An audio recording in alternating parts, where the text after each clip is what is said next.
So, Rohit, building on to what you said about our society or our family pushing stuff under the rug, people are hesitant or moreover afraid to embrace certain feelings like depression or anxiety, whatever those feelings are.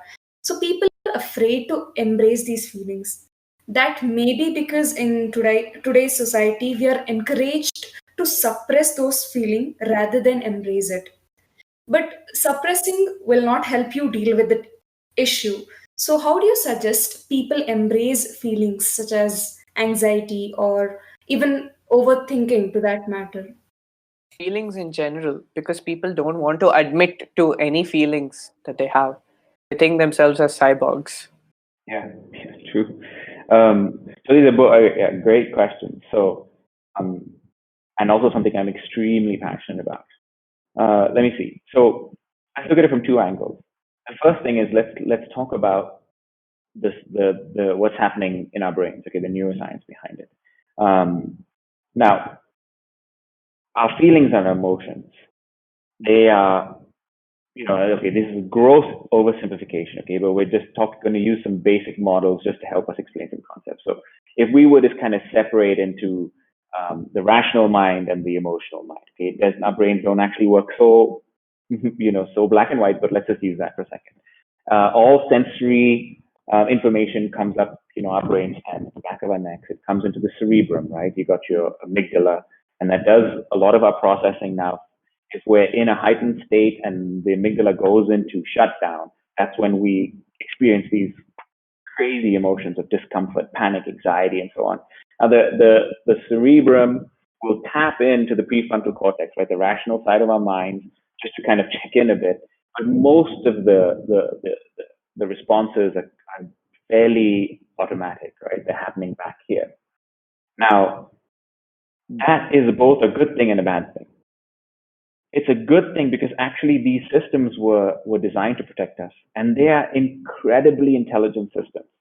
We are in an era now where we kind of vilify this lizard brain, right? The emotional side, where we're so attached to our prefrontal cortex and rational and logical.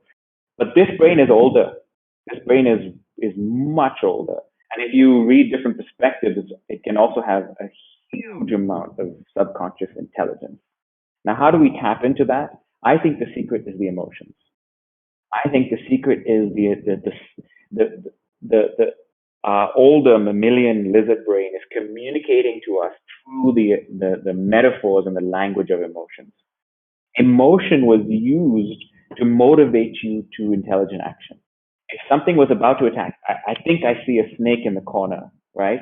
My amygdala goes into overdrive.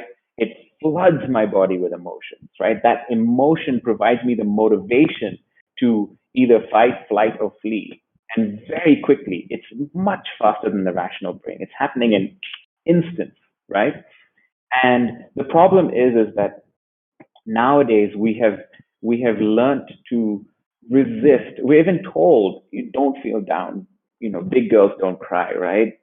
Brave boys who don't show, this and so on.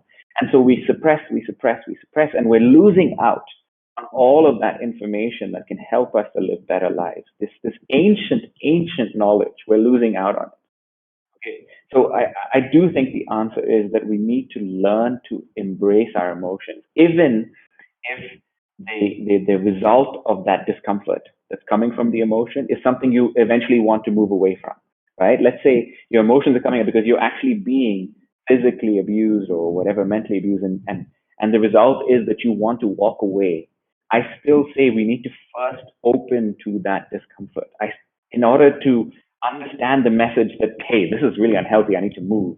The first step is awareness, right? The first step is to become more aware. Now that is very scary when you've been numbing to emotions for most of your life. I see this pattern a lot with the people I'm coaching, even in myself, right? Let's say I get into an argument with my dad or my mom or a family member, someone I care about. Now suddenly I'm feeling our thoughts, right? I start to feel, and I'm upset that maybe they expected me to do something. They expect me to go on some family thing or whatever it is. And actually I'm busy. I want to do this. And I'm torn between these two and we get into a yelling match or whatever. And there's some emotions rolling, going on inside. All right. And I naturally tend to numb. That's the strategy we all have learned. I'll numb by calling a friend, and just like, maybe saying, hey, like, can we do this? Can we do that? Or talk to me about your day or whatever. Or I'll put on Netflix, right? Like, oh, you know what? Let me just watch something, or escape into addictions. Maybe, yeah, take my mind off it, right? Like, people might use chemicals like alcohol or pornography or anything to just numb, to try to avoid those feelings. Now, the problem is in the brain is that whenever you numb, it only makes those neural pathways stronger. Because the numbing is a defense mechanism. So, in fact, you're reinforcing the entire process. Now, the idea, if you've been numbing to something quite strong, right? Like let's say feelings of unworthiness. Let's say you just don't feel like you're good enough for your job or whatever it is. And so anytime you feel like that, you numb it with a different strategy. It might be anger. You just get angry. You blame your other colleague. They're the ones who are at fault, or you blame your spouse. She distracted me, or he distracted me, right? And so on.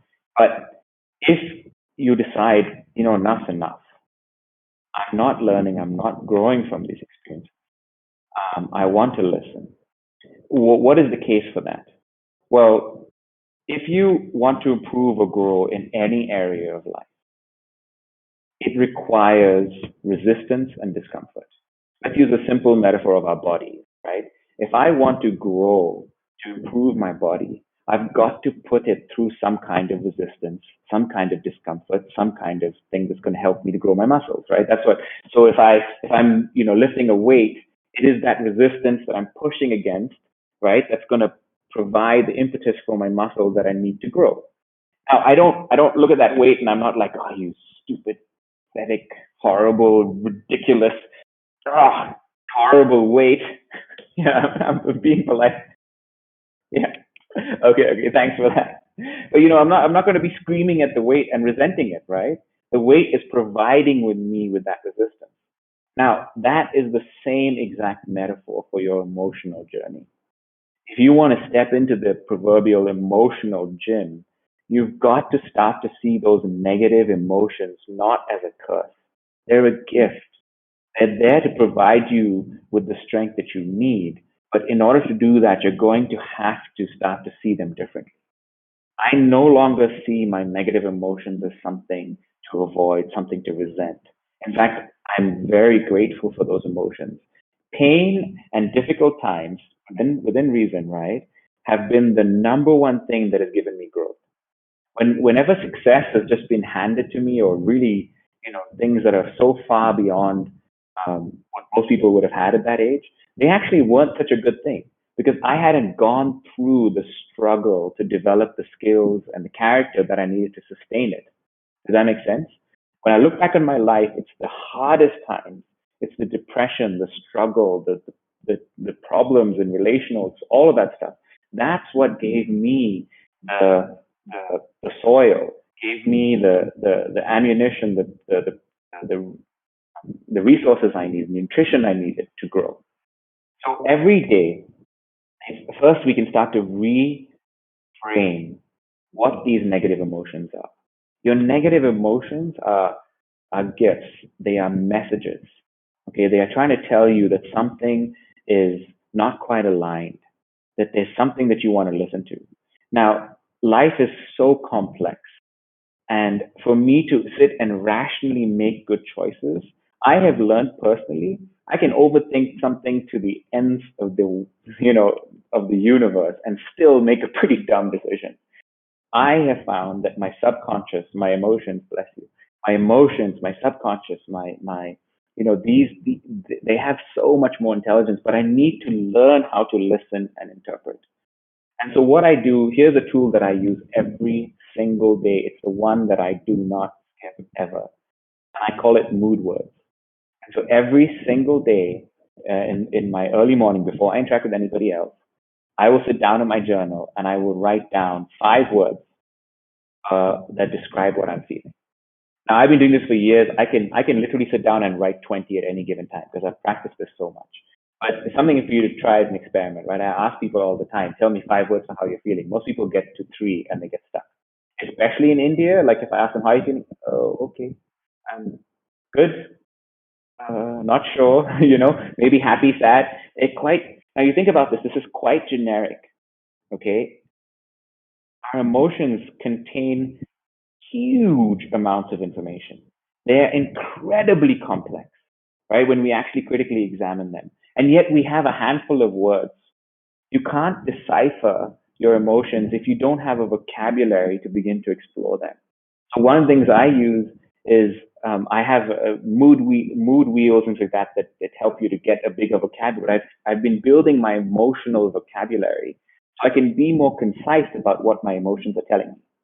Now, when I put this down, so the first thing I do is I put my 5 emotions, right? And I'll put them in one column. And then the next thing I want to do is I want to express gratitude for those emotions. Now, there's a very specific reason I'm saying gratitude. When I move to numbing, all right, so when I move from a negative emotion, let's say I'm feeling angry or frustrated. Let's say I had a really unproductive day yesterday, and today I'm feeling really like kind of like, oh, I'm so sick of this. I want to be more productive. I'm feeling guilty. I'm feeling like I'm useless, whatever. So take that word frustration, right? I'm feeling frustrated with myself.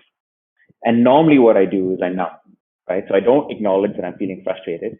I numb it by getting angry at somebody or escaping into some other thing and so on.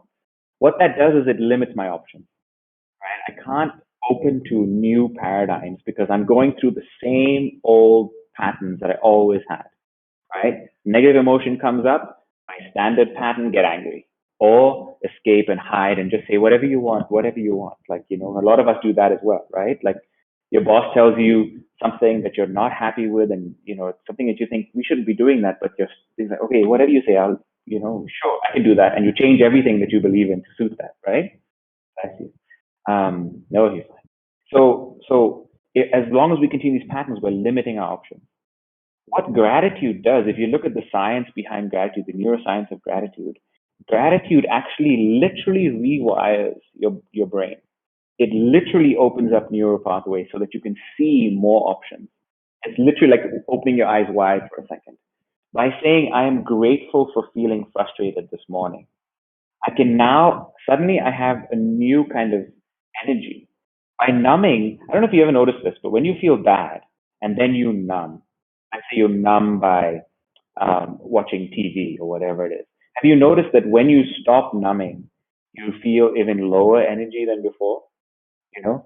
A lot of people, you feel tired, you've lost your mental energies because you've literally given away your happy chemicals to that distracting thing. And so when you come out of it, you've actually depleted your resource to handle whatever it was you were trying to handle. And so you feel even worse. By showing gratitude for the emotion, I pause that and I open up to the information that the emotion is sending me.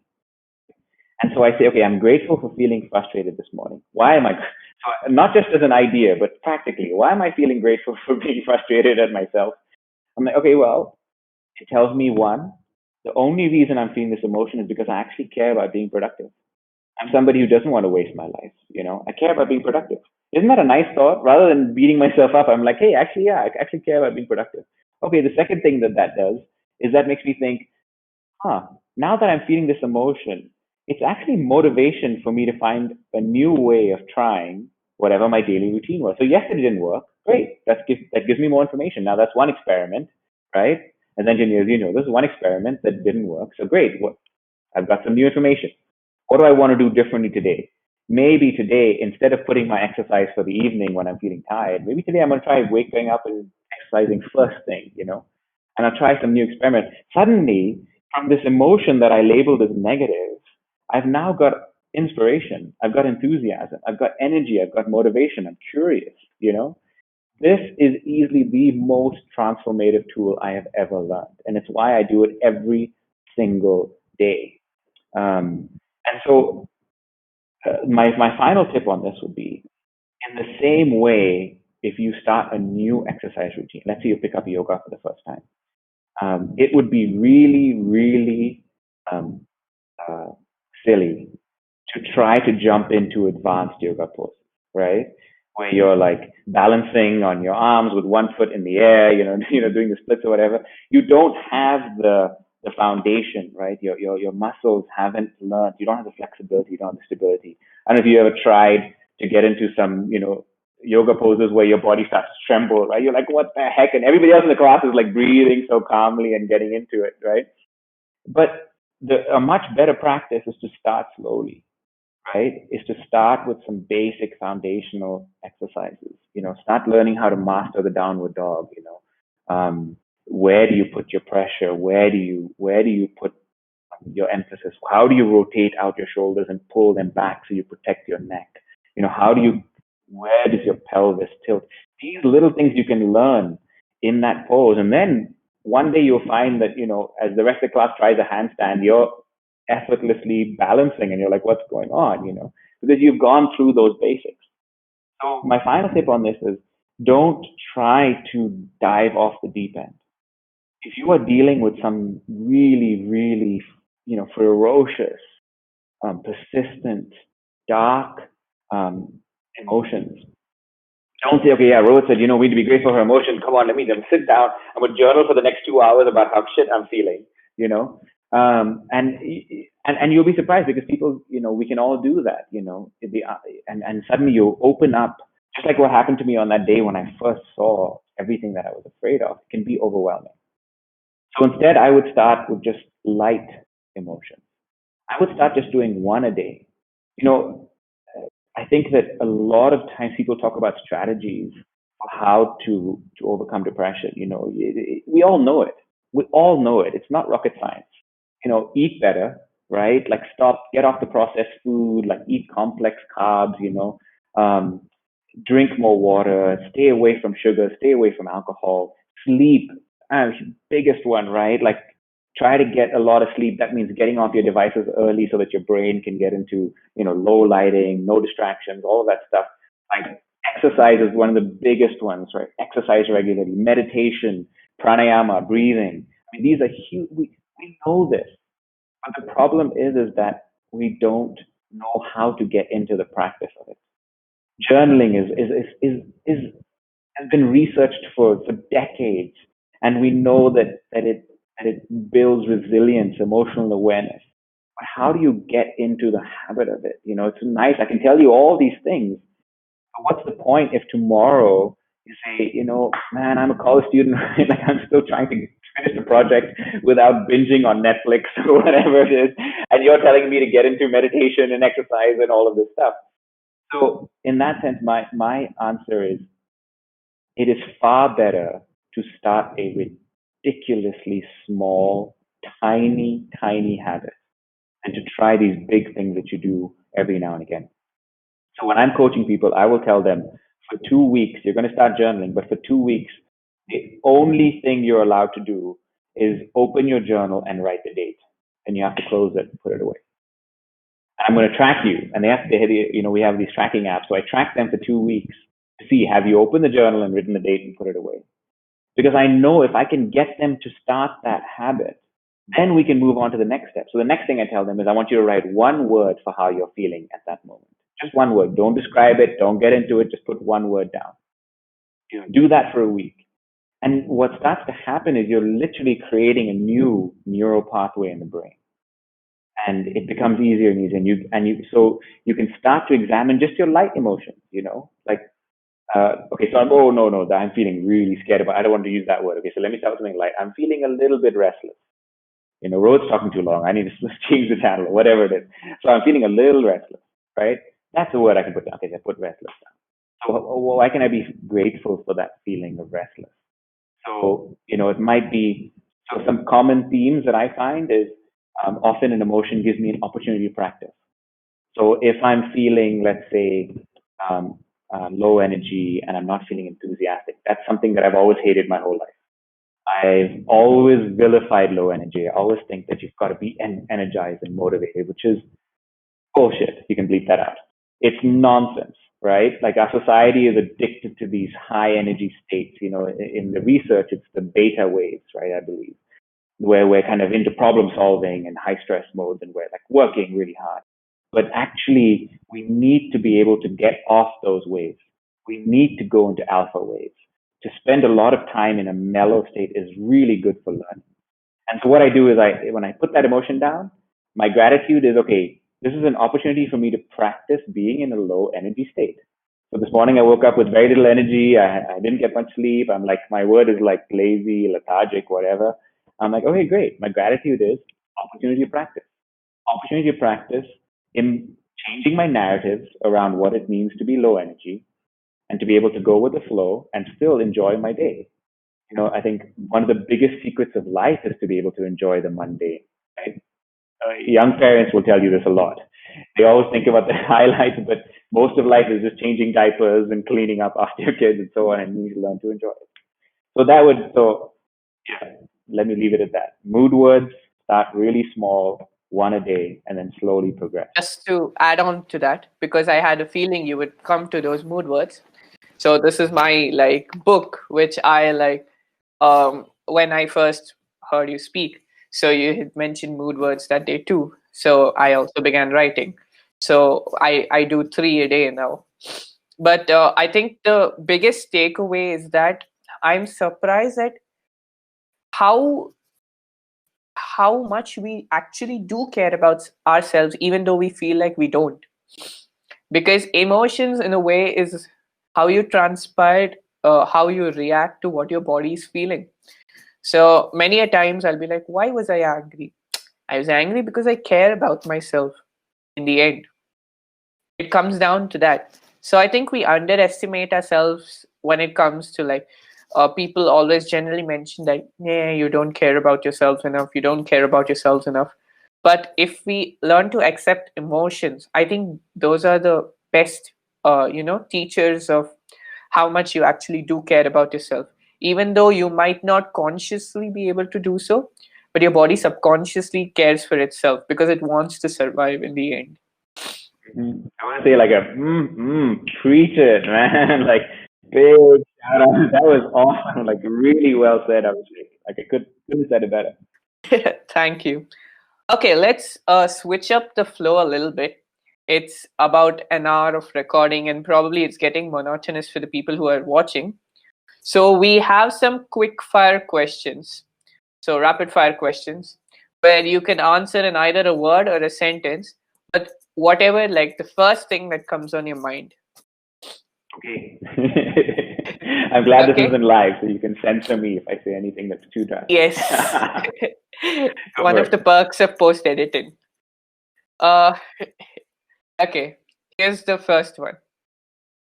Do you think crying is a sign of weakness or strength?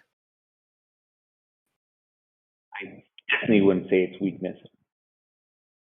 I don't necessarily see it as strength either. I mean, neither. I think it's a natural thing. It's one of my favorite things to do on the whole world. Like I love crying. It makes me feel so alive. I love movies that make me cry. Yeah, I don't see it as a negative or positive thing. I think it's a beautiful thing to be able to, express what we're feeling in a physical way. Which book would you choose for the children to read that would help their mental health in the future? Oh, children, meaning what age group? Teenagers, getting into PUC or college. Oh, okay. Yes. Wow. I have there's so many books I love. I think The Power of Now by Eckhart Tolle. It was there was one of two books that I literally carried around with me in my bag for years when I was going through depression. And when I would really struggle, I'd pull out one of those books, Eckhart Tolle's book, to just read it and remind me to be present. Yeah, really, really helpful. A bit fluffy for me, especially the beginning. So those who are going to read it, like that first few chapters are like pretty fluffy. You're going to be like, oh my gosh, what the heck? But persist. I promise you, it's worth it. What is something you do differently than most people? Apart from your mood words. Oh my gosh, I wish I think sometimes I think I'm an alien because I do so many things differently from everybody else. I think most people would be surprised by my lifestyle. As someone who has traveled all over the world and has been given a lot of opportunities, I live very, very simply. I would say about 80% of my day, every day is exactly the same. Like I do the same series of things in the mornings. I do the same series of things in the evenings. There's a very small window where I do a few different things in the day. I think that would surprise people, especially people who knew me when I was young, because to do the same thing was like my idea of hell. But it's something that I've groomed. I think people would be very surprised by that. That comes to our next question then.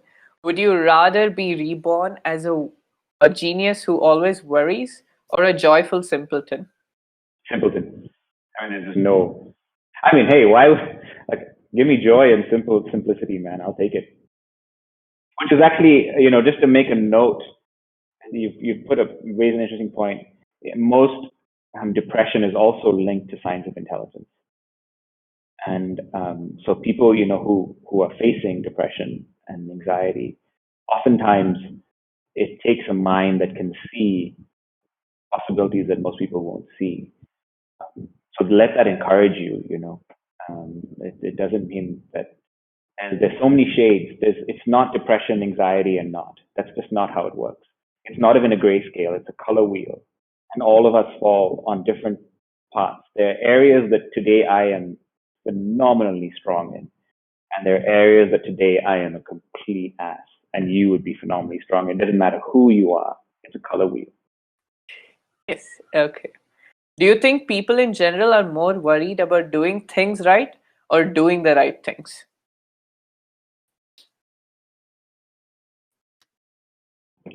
I would say, sadly, it's about doing things right. I think most people are just thinking about, what is in my life? Can I do it better? Versus what should my life be about? What is the right thing, or what do I? Understandable. If you could change one instant into your career or life, what would it be? Or why? And why, probably.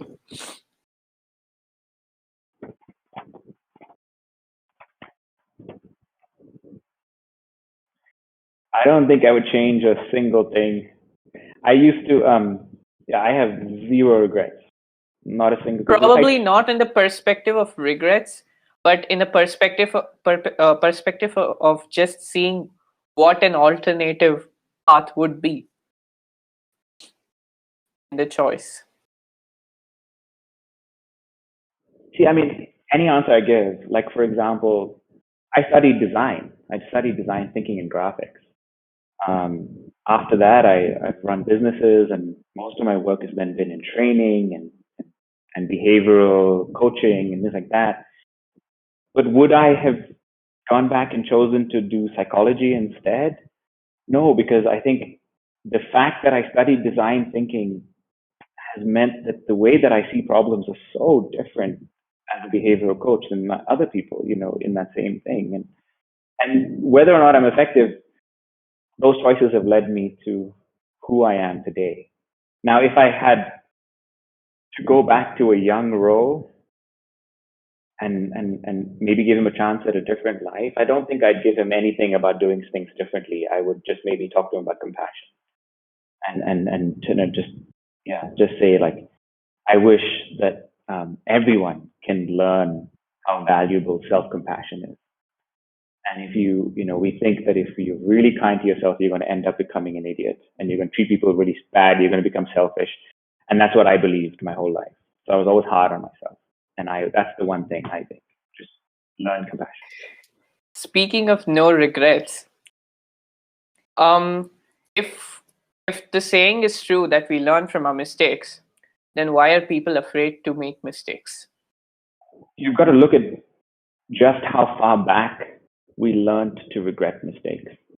It happened when we were very, very young.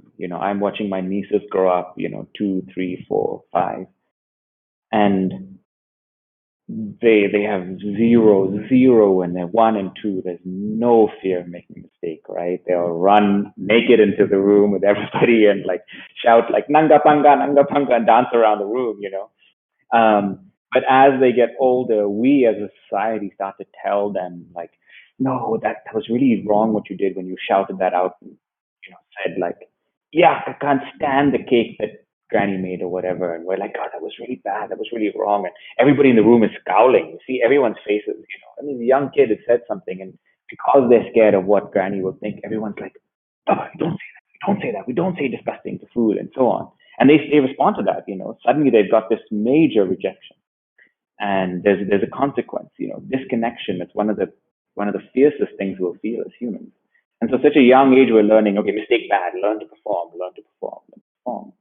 And so now, as we get older, even though we know from all the logical perspective, our emotions still kick in. You know, we make a mistake, bam, my emotions, and that's again where, without the emotional awareness and I think of it as emotional agility. Without that emotional agility, you can't choose. That is the reason why I think the benefits I experience today, you know, Abhishek, I made a list of all my fears and then I went after every single one. And every time I tried it, it was not easy. Every time I felt like an idiot. I felt like a beginner. Go learn to dance salsa in Colombia on a stage in front of people. Like I felt like a fool, you know. These guys are the gods of dance, and I'm like, But eventually, with enough practice, I began to become a little more comfortable with that feeling of being a beginner, that feeling of not knowing what I'm doing, being an idiot. And then, man, then you make a fool of yourself in public, you know, and it's like you find, like, oh, okay, it's okay. I can handle this. I can breathe, and, you know. Um, so I think it's been programmed, and we need to. I should have given you the short answer, right? It's been programmed, and we need to unlearn what we've learned. Speaking of the society, what do you think is a more difficult challenge to overcome? Your mental self or the environment? Barring some very extreme situations that we can find ourselves in, right? Like, you know, one of the charities I work with does a lot of work with what's called Garbage City in Bombay, where young people are born into economic slavery. There is no chance to escape. If they try to get an education and leave, their family will be punished. Like they are trapped in slavery. So I'm making a statement to people who have a lot more privilege. So we do need to make that qualification. But barring that, I do think it's the mental. I think if you can learn to really do the work in your emotions and your mind, I mean, really not everybody comes to like a certain degree and they stop. I mean, the long haul, that last 10%, then it's ridiculous how external things seem to just go your way. You know, it's like, and you'll call it luck, maybe you'll call it a higher power, whatever. But if you will do that work, it's incredible how challenges change the way you approach them. Opportunity opens up. We all get just one life. So why do many people do things they don't like and like things they don't do? What do you feel about that? See, for me, it comes back to the fear state. When I look at my life, because I chose to do that radical list of fear and to literally face all of them, I saw just how much fear was in my life. I mean, almost every decision, everything behind it was fear. And they seemed really brave. I started my first business when I was 18 years old, you know. By 19, it was incorporated. Like that seems really brave, but it was motivated by deep fear of insecurity. I didn't feel like I was worth. So achievement and getting things done was my way of trying to get self-worth. And I see so much of that early motivation was fear. And now when I look at society as a blanketing statement, I see most of us are just listening to fear and we don't know it. The thing about fear is that the entire system is designed to go in the background so that you can focus on the threat. And so our fear tells us narratives. You know, it's why we condemn people who are different from us. It's because what they say threatens us. You know, look at the political divide, right? a left and a right, what they are saying threatens me. And so I just immediately go into attack mode. If I don't even listen to the evidence, I just attack. And that's my fear speaking. I don't think it is. I think it's my courage and my strength and my conviction, but actually it's just deep down fear. And so why do people do the same thing over and over? Why don't they change their lives even though because they're suppressing, they're numbing, they resent, they condemn whatever's new, and it keeps us in these patterns of behavior. And yes, it hurts us, but that only reinforces the pattern. As a poet once said, people feel like they're like feet in a shoe. So there's one foot surrounded by darkness, unknowing that there are others like him, and they think they're the only person in the world who are surrounded by darkness. Very true. Or let's ask you a different question. What 3 words would you use to describe the last 3 months of your life?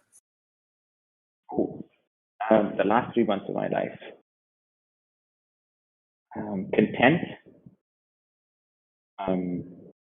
growing,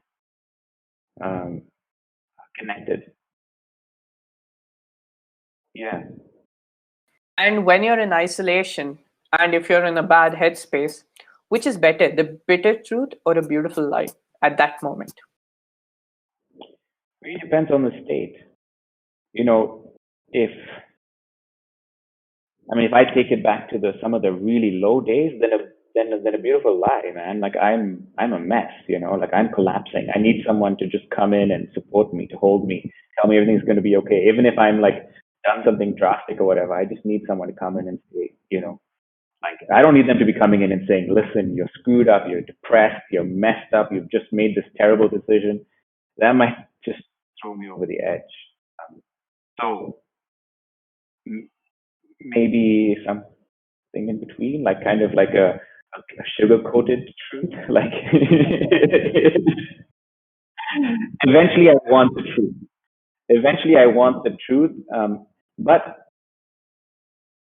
I have the tools, right? I have the practices, I have the strength to handle it. I wouldn't throw my niece a really heavy weight, just out of the blue. She doesn't have that. But slowly, as she learns to catch things and stuff, you progress, right? So I don't want the full, blatant, bitter truth as one big fat slap. And like if I don't have the tools, now I have the tools. So now I do a lot of, I go to those crazy things other people would stay away from, because I'm very open to like, show me, give me the demons, give me the scary stuff, Okay. Okay, this is one more. What's the difference between settling for things and accepting the things the way they are? Very good question. For me, so I was talking to my friend yesterday about the difference between being and becoming. All of society puts all the focus on becoming. You've got to grow, you've got to improve, you've got to become better. I have been trying to train myself to put the focus on the being. It's because I personally have faith in this moment. I believe in the present. It's the only thing I know to be true. You tell me something about what's happening outside of this moment, and I can say, yeah, maybe. But if you ask me about this moment, I can say, yeah, I'm sitting in this chair. I can tell you the warmth that I'm feeling. I feel the fan, the light. I can see you. I'm with you. That I have faith in. I can tell you about that. When I choose to focus on my being, I find that the becoming becomes natural. I end up growing and improving and all that as a byproduct. Right? Just like yoga, the second you do yoga just to get more fit and more flexible and, get that six pack or whatever, you're losing the benefit of yoga. That's not what yoga is about. The side benefit is that you get fit and all that. The real benefit is you learn to become aligned with what is, right? You learn to be. And so that's my distinction for accepting and settling. I want to be in this present moment fully, right? And that doesn't disempower me. What that does is it helps me to look inside, like right now, what am I feeling? Right now, am I feeling like, in this moment, right now, am I here with you? Or is there a part of me that's pulling me out, saying, oh, you know what, I'm done, get out, you know? And only when I'm fully present can I really listen and be. And in that way, you kind of align with Jiddu Krishnamurti's idea of right behavior, right? There's a right time to even get angry. There's a right time for everything when you are in that moment and outside of the analytical. And so that would be, I don't know, maybe slightly philosophical kind of answer to the question, but I know that I am, kind of embracing what is when I'm aligned.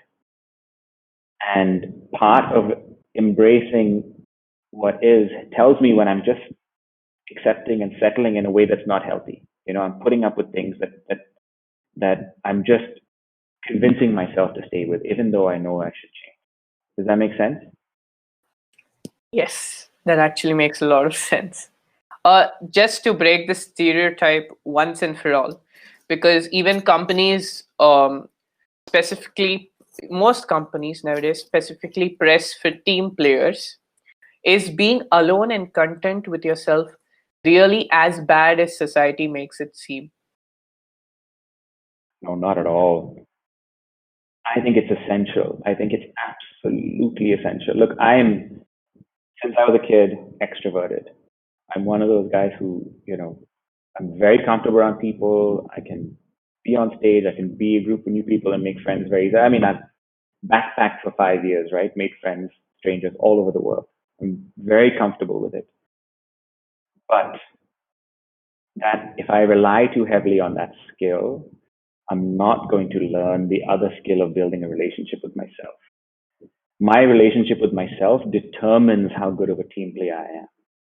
Why do I get up and do all of this stuff in the morning and all of that? It's so that when I'm interacting with my parents, I'm the best version of myself, so that little things don't get in the way of our relationship. When I don't interact well in a team or work or with relationships, it's here. It's not normally the dynamic outside, no matter how rude or whatever someone's being to me. It has to do with, I'm being to them. It has to do with what's happening in here. When I'm healthy and good and I've got a healthy relationship with myself, you can put me in some incredibly difficult situations and you'll see the best of me coming out. I'll draw the best of my team members out. But when I'm attacking myself and disconnected, unaligned, feeling stressed and all of that and not here, then you'll see the worst of me. So yes, I think that both are important, but I put the emphasis on the relationship here first because we've not been taught it. Most of us are very deficient in that. Speaking of the relationship between yourself, is it easier to forgive yourself or is it easier to forgive others, and why? Okay, from my personal experience, I would say it's been much harder to forgive myself, and I think it's because I didn't even know that I was blaming or hating myself. So it was obvious that I was holding something against somebody else, but it took years to recognize that I was still holding on to all of the mistakes I've made and still beating myself up and so on. So yeah, that took a lifetime. I mean, I'm still working on it. I'm still working on fully learning to forgive myself. Once I do that, it becomes much easier to forgive others because I see the humanity in myself. So then why would I not see it in them?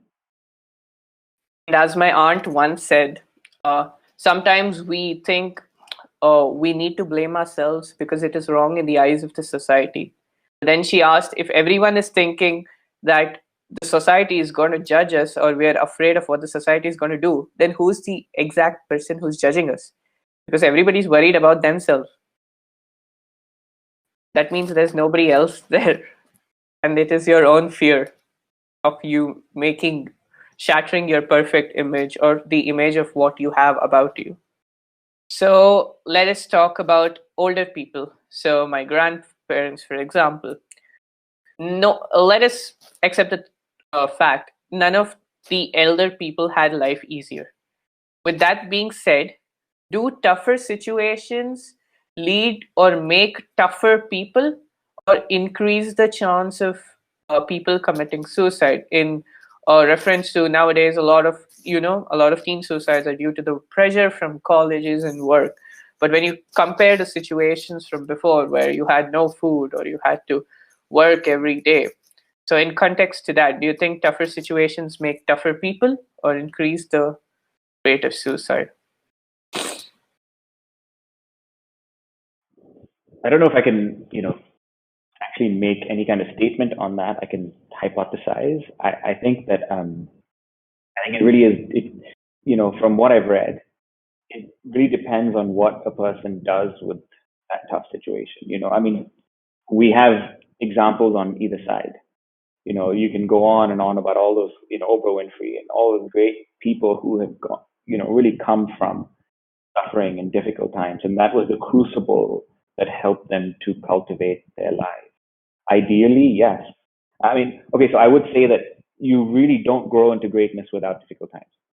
So you do need tough times to grow.